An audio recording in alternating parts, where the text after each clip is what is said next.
Chris Geiger. Welcome to No Movies in Hell. I'm LaClaw Scott, and today we are reviewing Creed 3. How did you feel about Creed 3? I actually really liked it. Okay. I kind of, I've seen the first two. This one is directed by Michael B. Jordan. I thought he did a phenomenal job. So this normally isn't my genre, obviously. It's like drama, action, it's about sports, like not that into sports. And I really like the story from two. And I liked this story of the underdog and how he was raised. And they kind of like bring that, to those elements from two to three. But I really liked the shots in this film. Mm. So there are like a handful of shots that I just remember, like, oh my gosh, I've never seen that before. Like, I've never seen like sweat just like drip off of someone's body after being hit. Like, I don't know how they did that. I thought that it was amazing camera work and direction from there. And then this, like, towards the end of the film, there's this kind of surrealist point of view when it comes down to like the final countdown, when you're going to Mm. figure out who's going to win. And I thought it was very interesting elements. I overall, I enjoyed this film. How about you? I don't know if this typically, like, if you've seen like Creed 2 or the Rocky series, or what are your thoughts?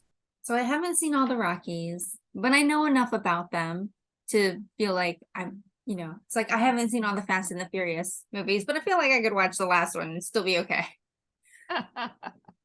I do. I have watched all the Creeds though. And the funny thing is I watched Creed 2 in Korea because it was one of the few English language movies I had access to.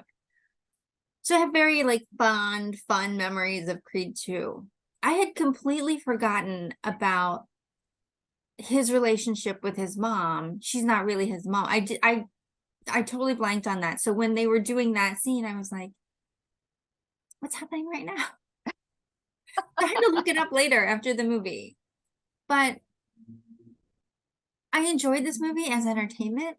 It was predictable, spoiler. Yeah, well, of course. And I'm sure there'll be a Creed 5 or what, I'm fully anticipating that they will continue on with this set of characters and storyline. So I thought it fulfilled the brief, right? Like, make a boxing movie, make it compelling and emotional, and it does that. I did like the scene where it blacks out the audience and it's just the two guys. Mm. I really enjoy seeing, and I don't know his name, so how much do I enjoy it? But the guy who was in The Wire, Avon Barksdale. He was Oh, Avon yes, Barksdale yes. in The Wire, and I really enjoy seeing him in other things. And I can't think of anything that he's been in other than the Creed movies. So I hope that he gets more work, that we see him more, even if it's more Creed movies, that's fine. Yeah, maybe yeah, sometimes I feel like when I see actors in, major films, like I'm like, oh, is this the only series that they're doing? And then I realize like sometimes people are on TV shows that I just don't watch, or like Showtime, or things that I don't subscribe to. And I'm Yeah. just like, oh, okay. And I look it up later and I'm like, oh, okay, they've been on that show for like 15 years. Yeah, but he's so talented. And I feel like coming out of The Wire, Idris Elba, of course, was able Hmm. to like jump off of that and like become, get a lot more attention and roles on this side of the pond. I really haven't seen that level of activity for him, but I think he is very talented and he should get more attention. Let's go to the slides. So you gave it 28. Yeah, I gave it like really good scores. I mean, to be honest, I'm like, I don't want to say I forgot. From what I remember, because this was what, early March? Yeah, yeah. So it was a couple weeks ago, probably fresh off of just seeing it. So it stuck in my mind. And I would say that I would still give it the same rating. Like if it came on television tomorrow, I'd probably watch it. Okay. That's That's fair. I give it 21.5. 21.5 is above average still for this type of movie. I mean, I think when you get into these types of movies, you know, the acting is good, but it's not It's like one piece of the right. whole like puzzle. Right. Um, Cinematography was good. I did like that scene where they were shooting in like the blackness, or where they were fighting in the blackness. Costumes I thought were okay. Hair and makeup was good. No real jewelry component. Raiders Choice, I give it a 2, only because the storyline was kind of pretty. Like, I felt like when I watched the trailer, I basically knew everything that was going to happen. yeah, I mean, it's still interesting to see it play out though, right? Because it's like you Yeah. have, for me, it's like, yes, you know, it's very formulaic, and I just like want to see it play out. Yeah. But yeah, I think that's what people say about like Hallmark movies, right? They're very yes, formulaic, but you still watch them, or like people still watch them and love them. And there's some comfort in that formula. exactly. It's like it reduces your anxiety around like surprises. You're like, what? Right. I I feel that way about some Korean dramas. They're very formulaic, but it's comforting and you still watch, right? Mhm. Soundtrack, I so in thinking about the Rocky series, right? Rocky has like such an iconic sound associated with it. It's the Eye of the Tiger, it's the training montages. I definitely thought that this didn't really live up to that history, so I give it a Oh ding. yeah, there's no like signature song. Yeah.